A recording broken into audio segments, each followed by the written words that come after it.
Matakaw daw pero hindi raw masabi ni Ralph sa jowa niyang si Mariel ang issue na yan. Ang ikinakatakot daw kasi ni Ralph, baka raw masaktan ang kanyang jowa kapag sinabi niya ito. Kaya ngayon, hindi niya alam ang gagawin. Kausapin nga natin si Ralph ng Quezon City, 24 years old. Good afternoon, Ralph. Hello po, magandang tanghali po. Gaano ba kalakas kumain? As in, isang bandihado ba? Sige, ikwento mo sa amin, Ralph. Yes po. Girlfriend ko po kasi hindi alam kung ba't sasabihin. Ano po kasi wala po siyang table. Medyo Ayaw ko. garbled ka, Ralph. Sige, ano yon? Go ahead. Hello po. Oo. Mahal din naman ito ba? Naririnig ko, kaya lang parang yung hinihigop ka ng lupa. Ganon. Yan, sige. Paano? Gaano katakaw? Ano po kasi, one time po kasi, ano po, kumain po kami sa isang init, tapos sobrang dami na pong kinuha. Yung food mo yung for sale po, na ano lang po kasi ako, kung anong masabi ng ibang tao sa kanya. Gusto ko po sana siyang sabihin na hindi po siya na-o-open. Lagi ba siyang ganyan? Ilang beses na ba kayong lumalabas at gaano na kayo katagal nitong girlfriend mo na si Mariel? 4 months na po kami. 4 months. So sa loob ng 4 months, lagi siyang malakas at maganang kumain kapag magkasama kayo.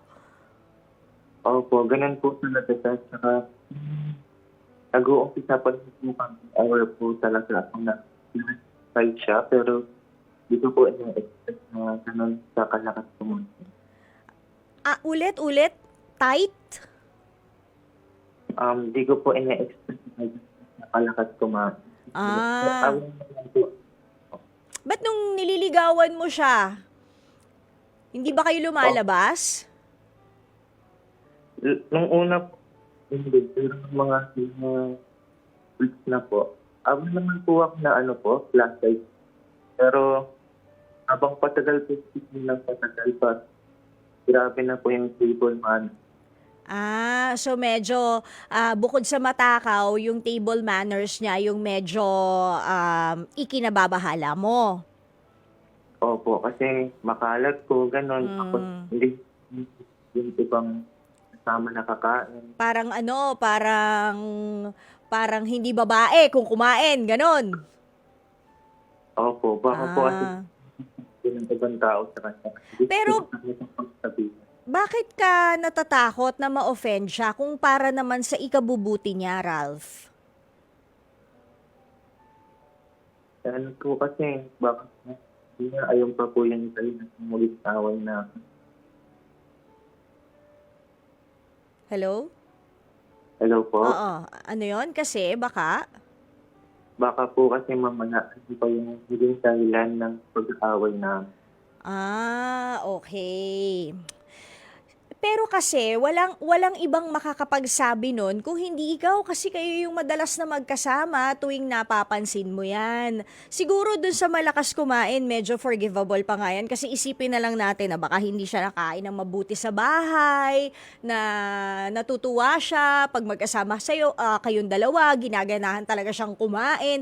Pero yung table manners, yun yung medyo unbecoming, hindi ba? Lalo na kung babae ka. Siguro maganda na sabihin mo pagkatapos na, hindi yung habang kumakain kasi parang naninita ka nun kapag ginawa mo yon.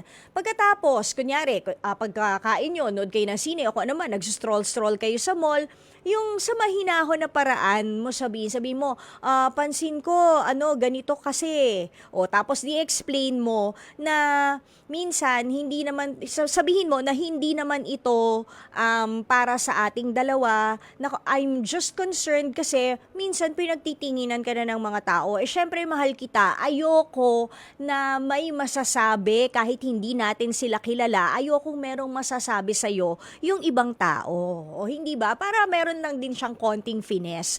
Lahat naman siguro madadaan sa mabuting usapan. Hindi ba, Ralph? Opo, kaya nga po lang po ako sa tatry ko po siyang kausapin. Oo. Ang hirap po kasi kapag Huwag mong kausapin habang kumakain kayo, baka talagang magalit. Pagkatapos na lang. O kaya yung kahit na kahit na yung parehas sa malamig ang ulo ninyo, pero wag na wag mong idadaan sa text or sa messenger o sa chat kasi mas maganda kung harapan na mapag-uusapan nyo yung issue na yan, issue mong yan sa kanya. Okay, Ralph? Opo, mag-iipon po muna ako Ng lakas ng loob. O, kaya mo yan. Mga 1 month o kaya 2 months pa, para 6 months na kayo. O, di ba? Para half year anniversary nyo, sabihin mo, Be, kain tayo sa labas. Yan, ganyan. Maraming handa, promise. Pero, dito tayo sa sulok. Tsareng, dito tayo sa sulok para wala makakita. O, hindi. Pagkatapos doon, sabihin mo na. 'Di ba? Na konting pino kasi 'di ba? Ganon. Para di hindi mo parang ang dating inile-lecturean mo habang kumakain kayo, wag ganon. After or before, 'di ba? Okay? Okay po. Thank you Sige, po. thank you Ralph. Sana makaipon ka ng maraming lakas ng loob. Okay?